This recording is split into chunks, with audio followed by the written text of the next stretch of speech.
me. And secondly, you were reported to have asked Northerners to carry ID cards or tags of identification. This is a platform for you to talk about them and explain issues. Thank you.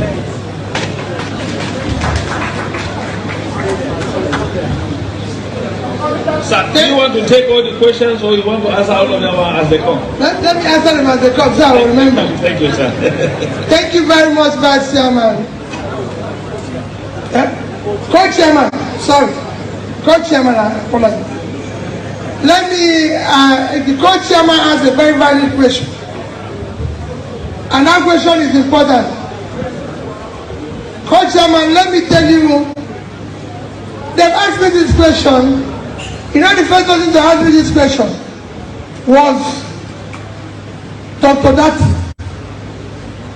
And I said to him, my brother Dati, go to Anambra State, go to the whole of Nigeria, spend your money, spend everything.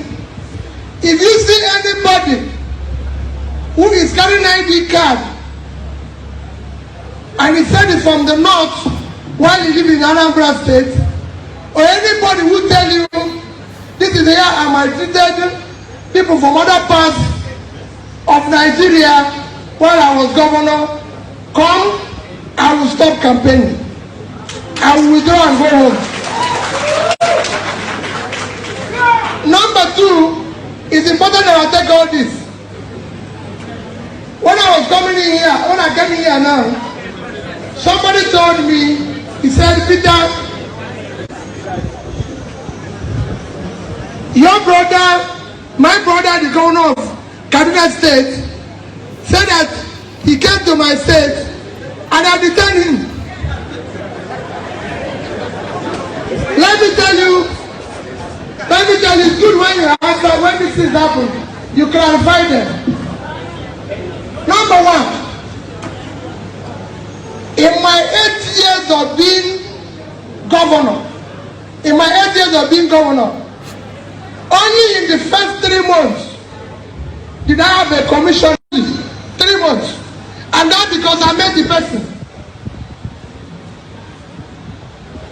At the time the governor said this, it was during the election. Tell me, my powers, I was in Abuja. Government was PDP and APC. Tell me how Abuja person will issue order for somebody to be detained. Even me was detained in my local government. And I was working for. But however, all of us I committed is that when they asked me, I said, that's how they treat everybody that I wouldn't be in Kaduna on day of election. That was the only thing. And the student, there's no way.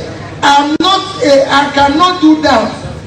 Co-chairman, I never asked anybody to carry ID.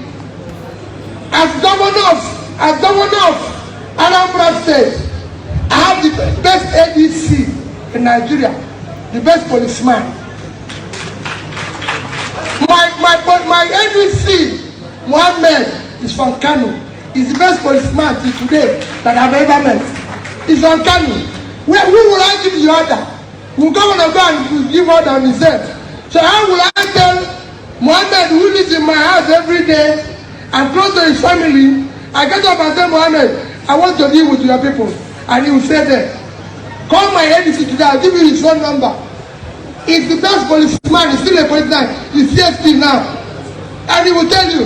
So when people there, think of me is black. 2019, I was vice president. No, I was good man. Now I want to be president, I become bad man. I did not do anything wrong. I want to change Nigeria.